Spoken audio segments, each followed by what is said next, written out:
Students, आज आपके लिए 14-24 का मुकम्मल कोर्स लेके आया हूँ। कंपलसरी इंग्लिश 2 1424 का कंप्लीट कोर्स लेके आया हूँ, जिसमें हम तमाम चीजें सीखेंगे कि पेपर में क्या क्या चीजें आने वाली हैं और एक कंप्लीट गेस्ट पेपर आपके लिए लेके आया हूँ। अगर आपने ये गेस्ट पेपर तैयार कर लिया तो आपका 1424 का पेपर बड़े अच्छे नंबरों से पास हो जाएगा। तो देखते हैं क्वेश्चन में क्या क्या चीजें आती हैं 14-24 के क्वेश्चन में। पहली हमारे पास अल्लामा इकबाल ओपन यूनिवर्सिटी का पेपर है और सोल्ड गेस्ट पेपर है बीए एडी यानी एसोसिएट डिग्री इन कॉमर्स और बीएस के स्टूडेंट्स के लिए ये है। कोर्स कोड जो है 1424 5411 एंड 9408।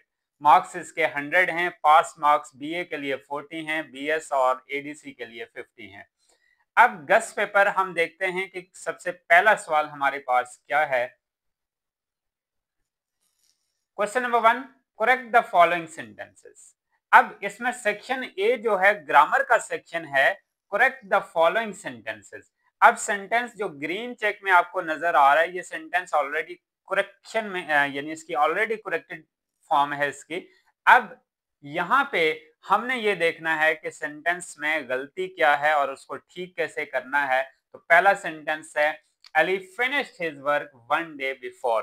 तो इसके कुछ रूल्स हैं, ग्रामर के रूल्स अगर आपको अच्छे से आएंगे तो इंशाल्लाह आपका ये पेपर बड़े अच्छे से हो जाएगा। तो वन डे बिफोर, जहां पे बिफोर होता है, बिफोर को अगो में या अर्लियर में चेंज करना है। Ali had finished his work a day earlier या a day ago. Sentence number 2, Mohammed Saif is a honest person. A honest person नहीं होता बल्कि Saif is an honest person, ये इसकी करेक्ट फॉर्म है। He is reading his favorite book for the last 2 hours. He is reading his favorite book for the last 2 hours. Students याद रखिएगा, जब भी किसी सेंटेंस में फॉर, अब यहाँ पे दो चीजें आपको बता रहा हूं, जब भी किसी सेंटेंस में फॉर या सिंस का जिक्र हो तो वहां करेक्ट फॉर्म कौन सी होती है, वहां हैज बीन के साथ आईएनजी फॉर्म लगती है या हैव बीन के साथ आईएनजी फॉर्म लगेगी। तो इसकी करेक्शन देखिए, he has been reading his favourite book for the last 2 hour. यानी जब भी सेंटेंस में सिंस और फॉर का जिक्र हो, ये फॉर का जिक्र था, जब भी सेंटेंस में सिंस और फॉर का जिक्र हो तो वहां पे has been ING form, have been ING form. अगर पास्ट परफेक्ट कंटिन्यूअस का सेंटेंस होगा तो हैड बीन आईएनजी फॉर्म आएगा। Sentence number 4, my mother, sentence number 4 की तरफ आएंगे हम। My mother will has reach her destination by April 2025। तो करेक्शन क्या है, my mother will have reach her destination by April 2025। Will has reached है यहाँ पे और यहाँ पे विल हैव। विल के साथ कभी भी हैज नहीं लगता, ही शी इट के साथ हैज इस्तेमाल करना है, आई वी दे यू के साथ हैव, लेकिन विल के साथ हमेशा। यहां देखें ये इसकी एरर है, इस एरर को हमने हैव से रिमूव किया। Ali and Akbar are going to launching a new car. याद रखें, going to launching a new car नहीं होता, वर्ब की फर्स्ट फॉर्म यानी टू, इंफिनिटिव टू के बाद हमेशा launch a new car, to के बाद हमेशा वर्ब की फर्स्ट फॉर्म आती है, जैसे टू गो, टू प्ले। यानी टू के बाद जब भी कोई फॉर्म ऑफ वर्ब हो, गोइंग टू लॉन्चिंग यहाँ पे आईएनजी फॉर्म है तो वहां पे आईएनजी फॉर्म नहीं आती। टू के बाद Ali and Akbar are going to launch a new car. Next activity देखते हैं हमारे पास क्या है नेक्स्ट स्लाइड में। नेक्स्ट स्लाइड की तरफ अब हम आते हैं। He knows to play football. He knows how to play football. He knows to play football नहीं, he knows to play football नहीं, he knows how to play football. I know how to drive a car. I know how to teach. I know how to pass the exam. तो यानी इस तरह से ये इसकी correction होगी। He is beating it with a stick. He is beating it नहीं होता, किसी स्टिक से मारना hitting it with a stick होता है, beating it नहीं। Rich should help the poor. अब rich should help the poor नहीं, the rich should help the poor. What is the time on your watch, what is the time on your watch नहीं होता, what is it on your watch, what time is it on your watch, what time is it, यहाँ पे on भी नहीं बल्कि by your watch होगा, इसको ठीक कर लीजिएगा। अच्छा, रेक्टिफाई द फॉलोइंग सेंटेंस। अब कुछ सेंटेंस यहाँ पे दिए हुए हैं जिनको रेक्टिफाई करना है, प्रैक्टिस के लिए मैंने आपके लिए सेंटेंस लेके आया हूँ, इनको करेक्ट करना है। क्या करेक्शन होगी इसमें? One of my friends are blind, one of my friends. अब यहाँ पे ये जो आर हेल्पिंग वर्ब लगा, ये इस फ्रेंड्स को देखते हुए लगाया, लेकिन ये यहाँ पे गलत है। वन ऑफ माई फ्रेंड, हमने वन ऑफ को देखना है, वन के साथ, यानी जब सब्जेक्ट सिंगुलर हो, ये सब्जेक्ट वर्ब एग्रीमेंट का क्वेश्चन है, जब सब्जेक्ट सिंगुलर होगा तो हेल्पिंग वर्ब भी सिंगुलर होगा। One of my friend is blind, one of my friend is blind. My older brother is a businessman. Word older जो होता है ये चीजों के लिए इस्तेमाल होता है, जैसे Lahore is older than Islamabad, पुराना। ब्रदर के लिए यानी बड़े भाई के लिए ओल्डर नहीं, यहाँ पे एल्डर इस्तेमाल होगा। My elder brother is a businessman. You are as intelligence as she is. पहली बात, यहाँ पे एज इंटेलिजेंस नहीं है, एज इंटेलिजेंट होगा, एज इंटेलिजेंट होगा, एज हर नहीं, as she is. You are you are as intelligent as she is. Would that he was the president of Pakistan. जब भी सेंटेंस में वुड दैट का जिक्र हो स्टूडेंट्स, वुड दैट खास के लिए इस्तेमाल होता है। वुड दैट के बाद हमेशा जब भी किसी जगह वुड दैट हो is equal to, would that के बाद हमेशा जो हेल्पिंग वर्ब इस्तेमाल होता है वो वर इस्तेमाल होता है। Would that he were the president of Pakistan. One should do his duty. ये भी एक ग्रामर का रूल है, जब सेंटेंस के शुरू में वन होगा, आगे कोई भी प्रोनाउन होगा, ये हिज यहाँ पे प्रोनाउन इस्तेमाल हुआ है, तो उस प्रोनाउन को आपने ONE, वन अपॉस्ट्रोफी एस, यानी one should do one's duty होगा, one should do one's duty. Why are you so angry on me? Why are you so angry on me नहीं होगा, why are you so angry to me होगा, on me नहीं होगा। It is very hard to go outside. It is very hard to go outside नहीं, अब very भी adjective है लेकिन यहाँ पे आएगा it is too hard to go outside. She had met me yesterday. याद रखें, जब भी किसी सेंटेंस में, वर्ड अंडरलाइन कर रहा हूं, जब भी किसी सेंटेंस में yesterday, last day, last night, last year, recent past का जिक्र हो तो वहां हमेशा वर्ब की सेकंड फॉर्म इस्तेमाल होती है, और सेकंड फॉर्म के साथ हेल्पिंग वर्ब नहीं लगते, तो यहाँ पे हमने एड रिमूव कर दिया। शी मेट मी यस्टरडे, ये सेंटेंस करेक्ट हो गया। Try to give un smoking है नेक्स्ट सेंटेंस, तो try to give un smoking नहीं होता बल्कि try to give up smoking होता है। गिव अप का मतलब होता है छोड़ देना। अब हम नेक्स्ट देखते हैं क्या क्वेश्चन है हमारे पास। Separate formal and informal expression from one provided below. Formal और इनफॉर्मल एक्सप्रेशन, ये कुछ एक्सप्रेशन दी हुई हैं, इसमें से फॉर्मल और इनफॉर्मल अलग अलग करने हैं। फॉर्मल एक्सप्रेशन या फॉर्मल वर्ड स्टूडेंट्स होते हैं जब हम ऑफिस वगैरह में या अपने सीनियर्स के साथ बोलते हैं, और इनफॉर्मल दोस्तों, रिलेटिव्स या कोलीग के साथ बोलते हैं। माई ट्रिक डिडंट रियली वर्कआउट, तो ये इनफॉर्मल है, इसको IF लिखेंगे, ये इनफॉर्मल है। The authorities have examined the situation carefully, यानी एक अंडरस्टूड सी बात है, फॉर्मल बात है। Doctors are checking out the effects of passive smoking. Doctors are checking out the effects of passive smoking, तो ये भी फॉर्मल है। I believe it's too late to go right now. I believe it's too late to go right now, तो ये भी formal expression है। We don't go out this next week. We don't, जब don't यानी ऐसे word इस्तेमाल होते हैं, I'm not, don't, isn't, तो उस सूरत में वो इनफॉर्मल एक्सप्रेशन होती है, तो ये भी इनफॉर्मल एक्सप्रेशन है। Please inform me as soon as. अब हाँ, यहाँ एक और देखिएगा, डियर मिस्टर आदिल, ये फॉर्मल एक्सप्रेशन है। अब डियर जीशान IF, ये इनफॉर्मल एक्सप्रेशन है। तो इस तरह का क्वेश्चन आएगा, अगर आपको कंप्लीट सॉल्व नोट्स पीडीएफ की फॉर्म में चाहिए तो दिए गए नंबर पे, स्क्रीन पे दिया गया नंबर है, उस पर आपने व्हाट्सएप करना है। नॉमिनल से चार्जेस पे करने के बाद आपको पीडीएफ सेंड कर दी जाएगी सॉफ्ट कॉपी में। नेक्स्ट क्वेश्चन की तरफ आते हैं। नेक्स्ट क्वेश्चन क्या है हमारे पास? नेक्स्ट क्वेश्चन है यूनिवर्सिटी के 2023 और 4 के पेपर में ये वाला क्वेश्चन रिपीट हुआ है। Right positive and negative meanings, positive और नेगेटिव मीनिंग्स। अब जिसको सिनोनिम्स और एंटोनिम्स कहते हैं, सिनोनिम्स कहते हैं पॉजिटिव मीनिंग्स को और एंटोनिम्स कहते हैं नेगेटिव मीनिंग्स को। वर्ड हमारे पास बोल्ड है, जिसके मैंने दो दो मीनिंग लिखे हैं, आपने एक एक लिखना होता है, एक पॉजिटिव मीनिंग्स और एक नेगेटिव मीनिंग लिखना होता है। ये सिनोनिम्स एंटोनिम्स आएगा इसकी जगह, वो भी आपने याद रखना है। बोल्ड का मतलब ब्रेव, कॉन्फिडेंट, और अपोजिट है rude, reckless, brilliant, intelligent, talented, और इसका एंटोनिम्स है एरोगेंट और show off. Broad minded, open minded या एक्सेप्टिंग, और एंटोनिम है too permissive and lacking principles. Committed, loyal, responsible, और इसका उल्ट है स्टबन या ब्लाइंडली डिवोटेड। इसी तरह से ये स्लाइड आप इसका स्क्रीनशॉट ले सकते हैं। स्क्रीनशॉट लेके आपने सिनोनिम्स एंटोनिम्स सिंपली याद करने हैं। क्वेश्चन नेक्स्ट की तरफ आते हैं।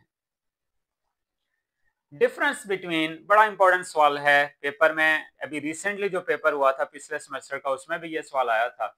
Difference between connotation meanings and denotation meanings. Use the following words in your own sentences keeping in mind their connotation meanings and denotation meanings. अब कॉनोटेशन डिनोटेशन होता क्या, कुछ वर्ड दिए हुए हैं, conflict, engage, gadget, exotic, replica, gloomy, डबरेज, astrology, कॉर्डिक and shady, ये वर्ड दिए हुए हैं। डिनोटेशन और कॉनोटेशन में फर्क क्या है? डिनोटेशन से याद रखिएगा, डी से ये डी है, डी स्टैंड फॉर डेनोटेशन और is equal to D stand for dictionary. Denotation words का मतलब होता है डिक्शनरी मीनिंग्स और कॉनोटेशन का मतलब होता है इमोशनल मीनिंग्स। फॉर एग्जाम्पल, अब गुलाब एक फूल के तौर पर है, जैसे हम कहते हैं रोज। कॉनोटेशन मीनिंग्स क्या है? मिसाल के तौर पर गुलाब मोहब्बत की अलामत भी हो सकता है, ठीक है, किसी को गुलाब देंगे तो वो मोहब्बत की अलामत समझा जाता है। और सिंपली अगर देखें तो एक गुलाब दिया, जैसे किसी को पानी का गिलास देंगे तो वो पानी का गिलास होगा, लेकिन अगर गुलाब देंगे तो उसका मतलब कुछ और होगा, तो उसको कहते हैं connotation meanings. Denotation dictionary meaning, यानी गुलाब माने रोज। अब नेक्स्ट देखते हैं इसमें क्या क्या चीजें हमारे पास हैं। Sentence using both denotative and connotative meaning. Denotative फिर से बता रहा हूं डिक्शनरी मीनिंग्स, और कॉनोटेटिव का मतलब इमोशनल मीनिंग्स। कॉन्फ्लिक्ट, डिनोटेशन में सेंटेंस अभी हम बना रहे हैं, इनके मीनिंग्स भी पूछे जा सकते हैं, लेकिन फिलहाल हम सेंटेंस बना रहे हैं। The conflict between the two countries lasted 4 years। अब इसी कॉन्फ्लिक्ट को देखिएगा, she had an inner conflict about following her passion और हर पेरेंट्स विशेस, यानी उसके अंदर इनर कॉन्फ्लिक्ट है। ऊपर वाले कॉन्फ्लिक्ट का मतलब दो कंट्रीज के दरमियान तजाद है, जंग है। Engage, denotation, the teacher tried to engage the students in group discussion, यानी टीचर कोशिश कर रहा है कि स्टूडेंट्स जो ग्रुप डिस्कशन की तरफ आए। जबकि कॉनोटेशन क्या है? he tried to engage in her flirtatious conversation but she ignored him। इसी तरह से गैजेट है, गैजेट के डिनोटेशन और कॉनोटेशन मीनिंग्स हैं। नेक्स्ट स्लाइड की तरफ आते हैं, हमारे पास क्या है? Right implied meanings of the following sentence. Implied meanings क्या होते हैं? Implied meanings of the following sentence. अब ये वाला क्वेश्चन भी रिसेंटली पेपर में आया था, जो आपके लास्ट सेमेस्टर में पेपर हुआ। इम्प्लाइड मीनिंग्स, इम्प्लाइड मीनिंग्स का मतलब है एक स्टेटमेंट आपके पास लिखी हुई आएगी, उसको एक्सप्लेन करना है, मजीद बयान करना है। द अलार्म बेल्स हैव रंग, ये तो देखने में एक ऐसा लग रहा है कि अलार्म बेल्स यानी बेल जो हैं बज चुकी हैं, घंटियां बज चुकी हैं। The mother is very much worried, माँ शदीद परेशान है। I have to accompany my mother to her school, मैंने अपनी मदर के साथ स्कूल की तरफ जाना है। Her teacher is very happy with her, उसका टीचर उससे खुश है। A lot of people are gathered in the streets, के गली में बहुत सारे लोग जमा हैं। इनके इम्प्लाइड मीनिंग देखिएगा। The alarm bell have rung, some bad or dangerous is about to happen or has already happened, it's a warning sign. जब भी अलार्म बेल बजाई जाती हैं तो ये एक वार्निंग साइन होता है। तो आपने इस तरह से स्टेटमेंट को एक्सप्लेन करना है, जिसको कहते हैं implied meanings. Number 2, the mother is very much worried.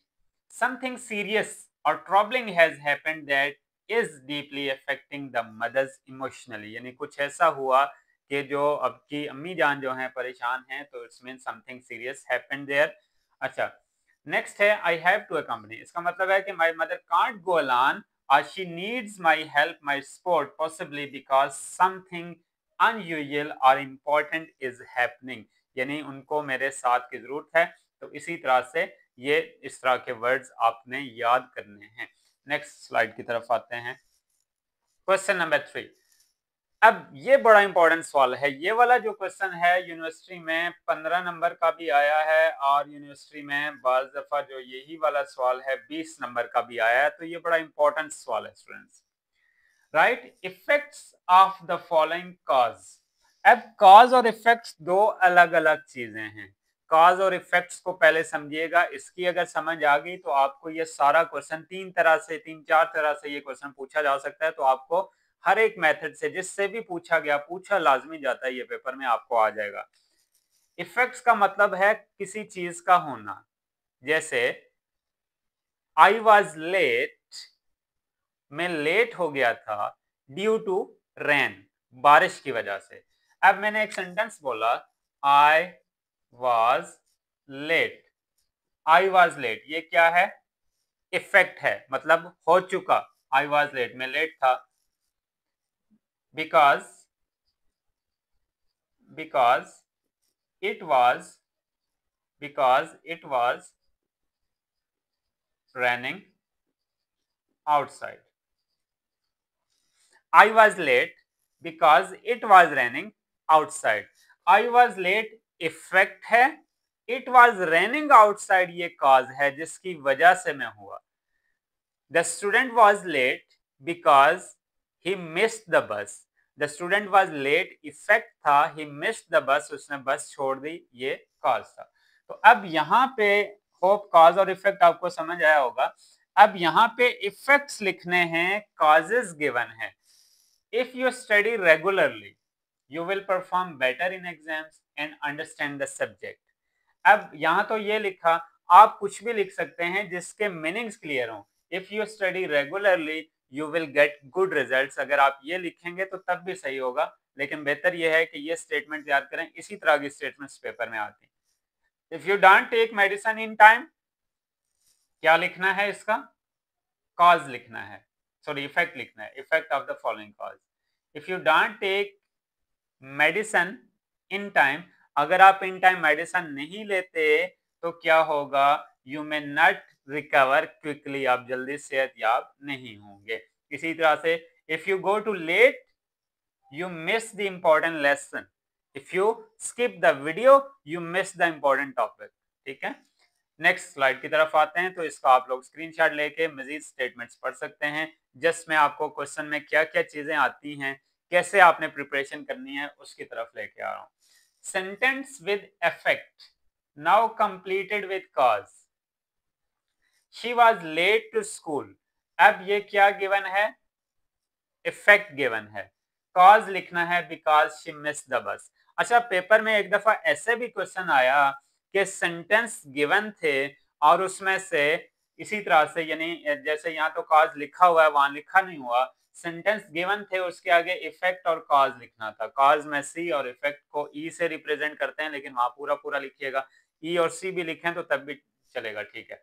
तो ऐसा भी क्वेश्चन आ जाता है, यानी कॉज और इफेक्ट का क्वेश्चन आना ही आना है। किस किस तरह से आता है, किस किस तरह से आ सकता है, हम वो चीजें डिस्कस कर रहे हैं। द प्लांट डाइड, ये इफेक्ट है, because they were not watered regularly. पौधे मर गए क्योंकि उनको बाकायदगी से पानी नहीं दिया जाता। ठीक है, कुछ लोग पौधों को पानी बाकायदगी से नहीं देते, तो इसकी वजह से वो डेड हो जाते हैं। ही फेल्ड द टेस्ट, वो टेस्ट में फेल हो गया, ये इफेक्ट है, because he didn't study for it, उसने इसके लिए पढ़ा नहीं था, तो ये इसका कॉज है। नेक्स्ट देखते हैं हमारे पास कॉज और इफेक्ट से रिलेटेड क्वेश्चन क्या है। अच्छा, कॉज और इफेक्ट के बाद अब यहाँ पे जो कुछ क्वेश्चन है रेड में जो लिखा हुआ है इनकरेक्ट है और करेक्ट सेंटेंस ब्लैक में लिखा हुआ है। द वेदर वाज सनी, ये जो क्वेश्चन अभी आपके सामने स्लाइड आई है, ये वाला क्वेश्चन रिसेंटली जो पेपर हुआ आपका लास्ट सेमेस्टर में 1424 का पेपर, उसमें ये वाला क्वेश्चन एज इट इज आया था। ये उसी पेपर का क्वेश्चन है, एज इट इज। 3 सेंटेंस हमने ऑलरेडी लिखे हुए थे, तो 1-2 सेंटेंस थोड़े से चेंज आए, यानी 3 सेंटेंस एज इट इज वही आए हैं पेपर में। The weather was sunny, however, we wore sunglasses to protect our eyes from the bright light. अब यहाँ पे however की जगह करेक्ट करने के लिए यहाँ पे therefore आता है। इसी तरह से यानी कुछ ऐसे वर्ड्स दिए होते हैं और उसको चेंज करना होता है। वर्ड्स की एक लिस्ट शुरू में भी बार दफा दी होती है। सेंटेंस नंबर 2 है, I was tired. On the contrary, I decided to take a nap to recover. I was tired. अब यहाँ देखिएगा so ये हमने खुद से लगाया तो इसको ठीक हो गया, यानी ये क्या है, कंजक्शन लगाया हमने, जिसको जॉइनिंग वर्ड्स भी कहते हैं, ठीक है, इनको लिंकर्स भी कहते हैं। अच्छा, Zarina is allergic to butter, nevertheless she avoid eating it in any form. अब nevertheless नहीं, यहाँ पे therefore आएगा कि वो उसको एलर्जी है इसीलिए वो नहीं खाती, तो therefore right form है। The room was clean but it was neat and tidy as well. The room was clean and it was, but it was नहीं, the room was clean and it was, ये इसकी correct form है। इसी तरह से last sentence है, इसको आपने ठीक करना है। तो नेक्स्ट क्वेश्चन की तरफ आते हैं। टाइम कम है, कोशिश ये है कि आज आपका कंप्लीट सिलेबस में डिस्कस करूं इस वीडियो में, ताकि एक ही वीडियो से आपकी कंप्लीट प्रिपरेशन हो जाए। कुछ वर्ड्स गिवन है, क्वेश्चन नंबर 4 में पढ़ लेता हूं। स्क्रीन में शायद आपको कंप्लीट नजर नहीं आ रहा। Use the following words in sentence for comparison and contrast. अब स्टूडेंट्स ये नेक्स्ट क्वेश्चन आ गया है, इसमें टॉपिक है हमारे पास compare and contrast. Compare and contrast का क्वेश्चन 15 मार्क्स और 20 मार्क्स का ये वाला क्वेश्चन पेपर में आता है।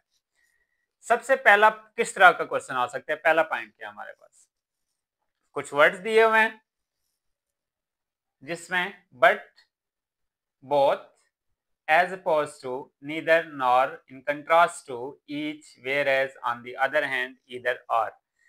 इन वर्ड्स को मिला के सेंटेंस बनाना है, यानी कुछ वर्ड्स गिवन होंगे तो पेपर में पूछा जाएगा वर्ड सेंटेंसेस, जो छोटी क्लासेस में भी पढ़ा था, लेकिन यहाँ थोड़ा सा टेक्निकल है। Purpose, the purpose of studying is to gain knowledge, whereas the purpose of exams is to assess it. यानी पर्पस में हमने क्या किया, ये वर्ड लिखा हुआ है, और वेयर एज हमने क्या यूज किया, कंपेयर करने के लिए यूज किया। She is very intelligent but she often forgets simple things। अब but यहाँ पे हमने इस्तेमाल किया, यानी ये वर्ड्स इस्तेमाल करते हुए हमने एक स्टेटमेंट बनानी है, ठीक है। कंपेयर एंड कंट्रास्ट का नेक्स्ट क्वेश्चन है, देखते हैं क्या हमारे पास नेक्स्ट स्लाइड में। कंपेयर एंड कंट्रास्ट, अब ये टॉपिक्स हैं, compare and contrast government schools and private schools using cohesive linkers. Linkers कौन से, जो पिछले क्वेश्चन, पिछले स्लाइड में, पिछले क्वेश्चन में आपको बता दिया कि ये लिंकर्स हैं, इनको मिलाते हुए आपसे क्वेश्चन पूछा जाएगा। Compare and contrast city life, village life, winter season and summer season, यानी इसको ऐसे भी ये क्वेश्चन बार दफा आता है। Compare and contrast autumn and spring. अब compare and contrast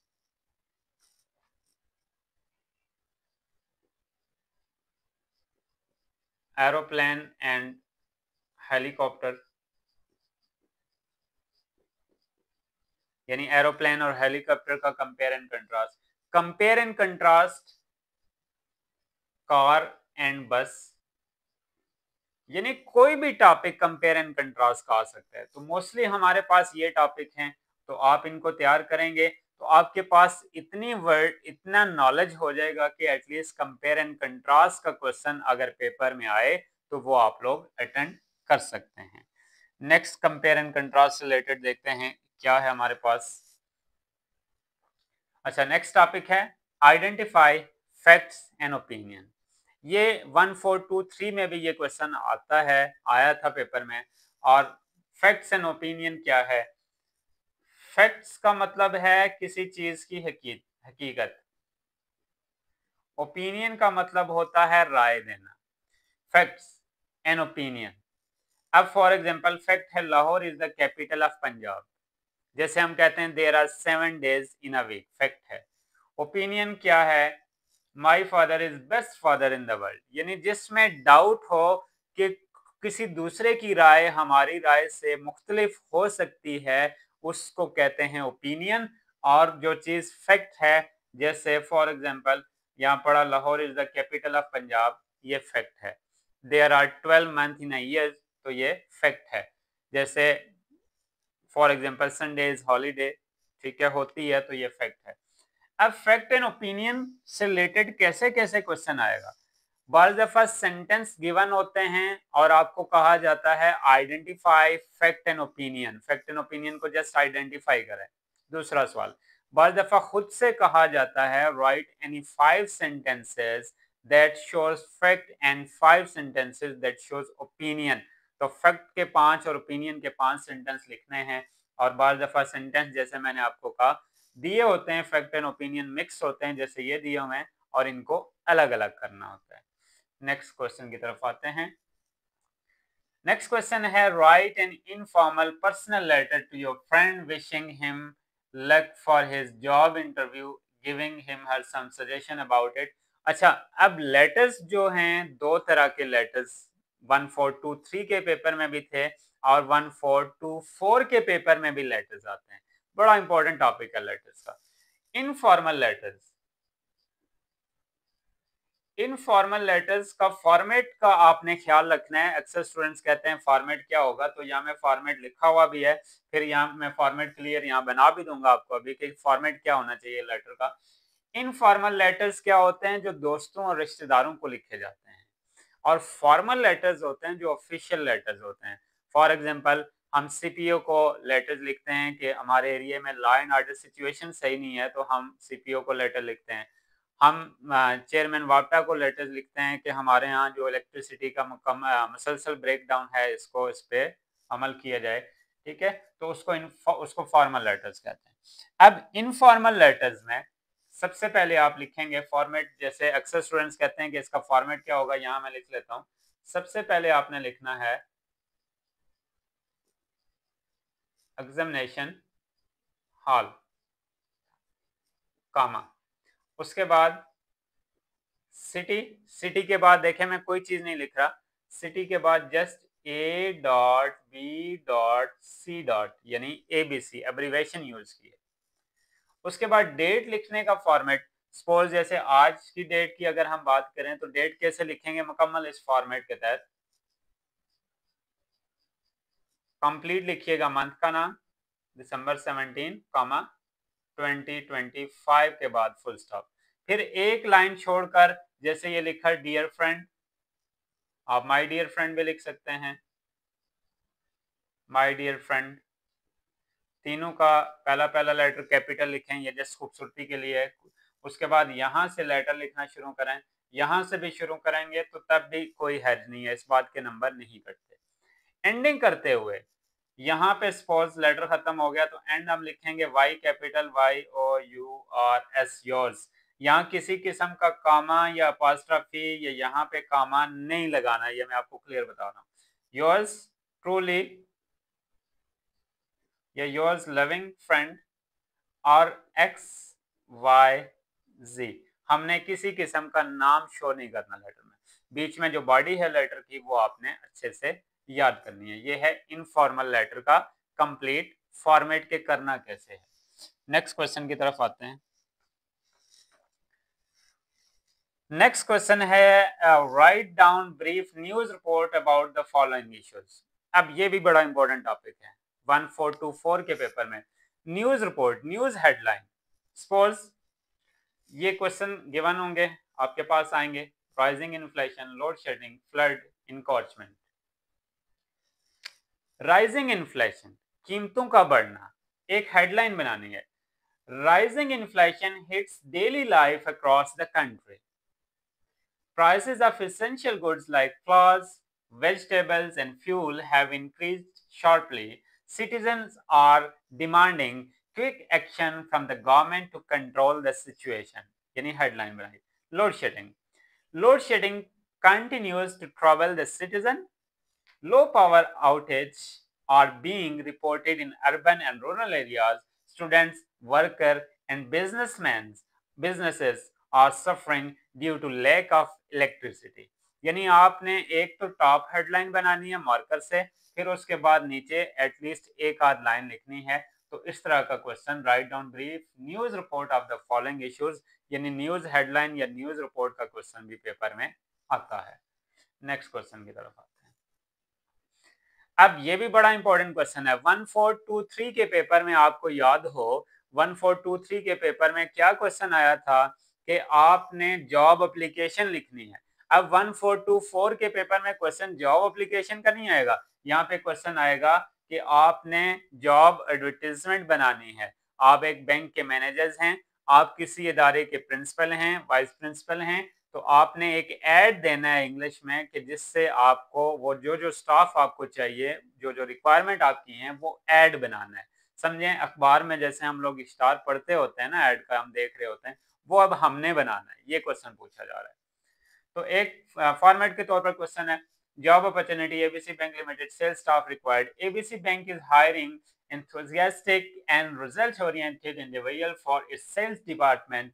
We are looking to recruit 10 sales officers for various branches. Qualification क्या है? Bachelor degree, BCom, BBA or equivalent. Good communications and interpersonal skills. Experience 1 to 2 years in banking field. Fresh graduates can also apply. Next, इसमें क्या है? Salary package, competitive salary starting from 40,000 per month plus commission, performance bonuses on other incentive included. Location आपने कोई भी लिख लेनी है, XYZ. Last date to apply कोई एक डेट लिख लेनी है. Send your CV at careers@abcbanklimited.com. तो ये कंप्लीट फॉर्मेट है कि जॉब एडवर्टीजमेंट का इश्तार कैसे आपने बनाना है पेपर में. इसी को याद रख लें.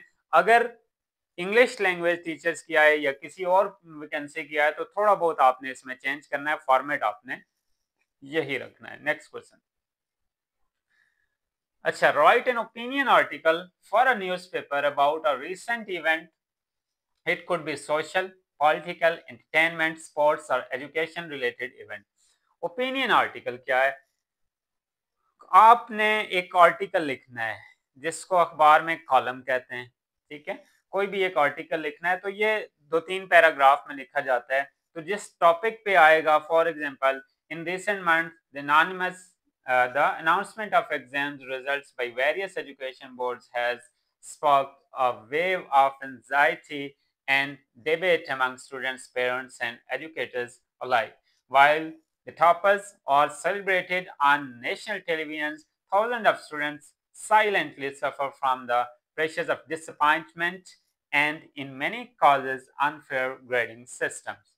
It is time to ask ourselves, is our examination systems truly evaluating knowledge or merely testing? अब यहाँ पे इस तरह का एक आर्टिकल, बेहतर ये है कि ये याद रखें, लेकिन एक मैं कंबाइन एक आर्टिकल बना दूंगा, उसकी भी वीडियो या शॉर्ट्स में अपलोड कर दूंगा, जो एक ही आर्टिकल बहुत सारे इश्यूज को रिप्रेजेंट करेगा. जैसे लास्ट टाइम हमने एक ऐसे दिया था, मल्टी टॉपिक ऐसे दिया था, मल्टी टॉपिक डायलॉग भी आपको दिया था. नेक्स्ट क्वेश्चन की तरफ आते हैं. क्लासिफिकेशन ऐसे लिखना है यहाँ पे 200 to 250 वर्ड्स, और वर्डिंग वहाँ चेंज भी हो सकती है, 300 to 350 भी, लेकिन नॉर्मली यही आएगी. और fruit and nutrition, personality types में कोई एक ऐसे आप याद रखें जिसमें कोई भी पर्सनैलिटी आएगी तो उसे आप लिख सकते हैं. Your recent trip to northern areas, ये रिसेंटली पेपर में आया भी था, और हमारे लास्ट गेस्ट पेपर जो PDF ऑलरेडी अपलोडेड है उसमें ये था. Causes of increasing poverty and its solution, 4 seasons in Pakistan, essay on electronic and print media, ये भी बड़ा इंपॉर्टेंट है. फ्रूट्स एंड न्यूट्रिशन, तो ये सारे ऐसे. इसके अलावा एक मल्टी टॉपिक ऐसे है, वो भी आपने तैयार करना है, PDF में वो भी शामिल है. तो ऐसे आप लोग याद कर लेंगे, कम से कम 5 से 6 टॉपिक तो इनफ हैं. और अगर एक मल्टी टॉपिक ऐसे याद कर लेंगे प्लस ये 5 टॉपिक कर लेंगे तो आपका ऐसे का क्वेश्चन बड़े अच्छे से अटेम्प्ट हो जाएगा। अच्छा जी, नेक्स्ट क्वेश्चन की तरफ आते हैं। कंप्रीहेंशन पैराग्राफ, ये जस्ट हमने प्रैक्टिस के लिए दिया है। कंप्रीहेंशन पैराग्राफ कोई भी आ सकता है। कंप्रीहेंशन पैराग्राफ यानी जिसमें, अच्छा कंप्रीहेंशन पैराग्राफ जरूरी नहीं है एग्जाम्स में आए, लेकिन प्रिपरेशन आप अच्छी रखें कि कंप्रीहेंशन पैराग्राफ में बार दफा बोल्ड कुछ वर्ड्स भी होते हैं, उनके मीनिंग लिखने होते हैं, बार दफा इसको प्रिसाइज करना होता है जिसको प्रेसी राइटिंग कहते हैं, यानी ओरिजिनल पैसेज का 1/3 आपने लिखना होता है, उसको कहते हैं प्रिसाइज करना या प्रेसी राइटिंग करना। तो कंप्रीहेंशन का क्वेश्चन भी एक आपने तैयार करना है। नेक्स्ट क्वेश्चन की तरफ, you are, suppose you are editor of a prominent English daily news, write an editorial about the current political situation in country। Editorial लिखना है एक मुल्क में जो है पॉलिटिकल सिचुएशन क्या है, इसका स्क्रीनशॉट भी आप ले सकते हैं। तो अब ये जो एडिटोरियल है ये ओपिनियन आर्टिकल है, दोनों मिलती जुलती चीजें, एक जैसी चीजें हैं, यानी एक ओपिनियन आर्टिकल या एडिटोरियल लिखना एक जैसा ही है, लेकिन उसके लिए आपके पास वर्डिंग, आपके पास नॉलेज होना जरूरी है। नेक्स्ट क्वेश्चन जी, तो स्टूडेंट नेक्स्ट क्वेश्चन है हमारे पास रिपोर्ट राइटिंग। अब रिपोर्ट राइटिंग का क्वेश्चन क्या है, for example report to CTO regarding law and order situation. तो रिपोर्ट का भी एक कंप्लीट फॉर्मेट है, इस फॉर्मेट को आपने अच्छे से देख लेना है। इस फॉर्मेट के तहत आपने रिपोर्ट लिखनी है, चाहे लॉ एंड ऑर्डर सिचुएशन की हो, चाहे स्ट्रीट्स क्राइम की हो, चाहे मतलब लोड शेडिंग से रिलेटेड कोई भी किसी भी किस्म की, या ट्रैफिक से रिलेटेड कोई भी रिपोर्ट आती है। तो रिपोर्ट का फॉर्मेट, और ये रिपोर्ट भी हम एक मल्टी टॉपिक से रिपोर्ट आपके लिए तैयार करेंगे जो आप बहुत सारे टॉपिक में लिख सकते हैं। नेक्स्ट ये रिपोर्ट का कंप्लीट फॉर्मेट है, इसको देख लीजिएगा। रिपोर्ट्स में कोई ना कुछ सजेशंस भी देनी होती हैं, तो ये एंड में कुछ ना कुछ सजेशंस भी हैं, इसका भी आपने ख्याल रखना है। नेक्स्ट क्वेश्चन की तरफ आते हैं। फॉर्मल लेटर्स में जॉब एप्लीकेशंस है, कंप्लीट फॉर्मेट ये आपके पास मौजूद है। एंडिंग में 2 लाइन शायद नजर नहीं आ रही आपको, योर्स फेथफुली और योर्स ट्रूली कुछ भी लिख सकते हैं। बाकी ये रिपोर्ट राइटिंग का फॉर्मेट है, सॉरी फॉर्मल लेटर्स का फॉर्मेट है, जिसमें जॉब एप्लीकेशंस है, जॉब लेटर्स है, जॉब एप्लीकेशन पेपर में आती है। तो आपने इसी फॉर्मेट के तहत इसको करना है। यहाँ से आप इसका कंप्लीट स्क्रीनशॉट ले सकते हैं। नेक्स्ट क्वेश्चन हमारे पास है, अच्छा जी, अब हमारे पास ये जो है रिसेंटली जो पेपर हुआ था स्प्रिंग 2025 का पेपर, तो जल्दी जल्दी से इस पेपर को हम डिस्कस करते हैं। 2025 का पेपर जो हुआ था, जिसमें कोई से 5 क्वेश्चन अटेम्प्ट करने थे, और जिसमें पहला क्वेश्चन हमारे पास है, government should prioritize environmental protection over economic growth. से ज्यादा इन्वायरमेंटल प्रोटेक्शन को गवर्नमेंट प्रायोरिटी देती है, तो उसके बारे में एक आर्टिकल लिखना था, ये आपके सामने है। नेक्स्ट क्वेश्चन देख, करेक्ट एंड इनकरेक्ट वाला सेंटेंस ये ऑलरेडी जो हम डिस्कस कर चुके हैं, ये वाला क्वेश्चन आया, क्वेश्चन नंबर 2। नेक्स्ट क्वेश्चन की तरफ आते हैं। क्वेश्चन नंबर 3 जो है 150 वर्ड्स पे एक पैराग्राफ आया, life of a doctor, daily life of a doctor. अच्छा, daily life of a doctor से मतलब इस तरह के 3-4 टॉपिक आपने तैयार करने हैं। Daily life of a nurse, daily life of mother, your father, your daily life. तो इस तरह का क्वेश्चन ये इंटरमीडिएट के एग्जाम्स में नॉर्मली आता है, लेकिन ग्रेजुएशन में भी अब ये आना शुरू हो गया, तो ये टॉपिक भी आपने एक याद करना है, इस तरह का topic. Next question, develop 250 words classification ऐसे, एक ऐसे लिखना था, और उसके बाद उसकी जैसे सोलर एनर्जी पे एक ट्री डायग्राम बनानी थी, इसका स्क्रीनशॉट लेके आप यहाँ से इसको प्रिपेयर कर सकते हैं। नेक्स्ट क्वेश्चन की तरफ आते हैं। Right effect of the following cause complete, effect of the following cause, causes given थे, उसके इफेक्ट लिखने थे। Right cause of the following effects, right cause of the following effects, in effects के cause लिखने थे, तो ये कंप्लीट सॉल्यूशन है, इसका भी आप लोग स्क्रीनशॉट यहां से ले सकते हैं। नेक्स्ट क्वेश्चन की तरफ आते हैं। क्वेश्चन नंबर 6 है, compare and contrast online teaching and face to face teaching, यानी जिसको फॉर्मल एजुकेशन और डिस्टेंस एजुकेशन कहते हैं। तो ऑनलाइन टीचिंग या फेस टू फेस टीचिंग में क्या फर्क है, उसकी क्या क्या खूबियां खामियां हैं, तो इसका भी स्क्रीनशॉट लेके आप लोग यहां से इसको प्रिपेयर कर सकते हैं। नेक्स्ट क्वेश्चन है, question number 7, right connotation and denotation, जो हमने पहले पढ़ा था, कॉनोटेशन और डिनोटेशन मीनिंग्स आ गए। नेक्स्ट क्वेश्चन की तरफ जाते हैं। Write a job application to a newspaper advertisement about job opening a cook in a famous 5-star hotels. तो जॉब एप्लीकेशन मैंने जैसे लास्ट में हमारे पास क्वेश्चन आया था कि जॉब एप्लीकेशन, जॉब एडवर्टाइजमेंट, तो स्टूडेंट्स ये सारे के सारे वो क्वेश्चंस हैं जो आपने बहुत अच्छे से प्रिपेयर करने हैं। कंप्लीट आपकी बुक मैंने यहाँ पे डिस्कस कर ली है। उम्मीद करता हूँ कि आपको इस वीडियो से बहुत ज़्यादा फ़ायदा होने वाला है। अल्लाह पाक आप तमाम तलबात को बहुत अच्छे नंबरों से कामयाब करे। अपना बहुत सारा ख्याल रखिएगा। रब्बिरहम्हुमा कमा रब्बयानी सगीरा, वालिदैन के लिए दुआए मग़फ़िरत किया करें। अल्लाह पाक आप तमाम तलबात को बहुत अच्छे नंबरों से कामयाब करे। अल्लाह हाफ़िज़।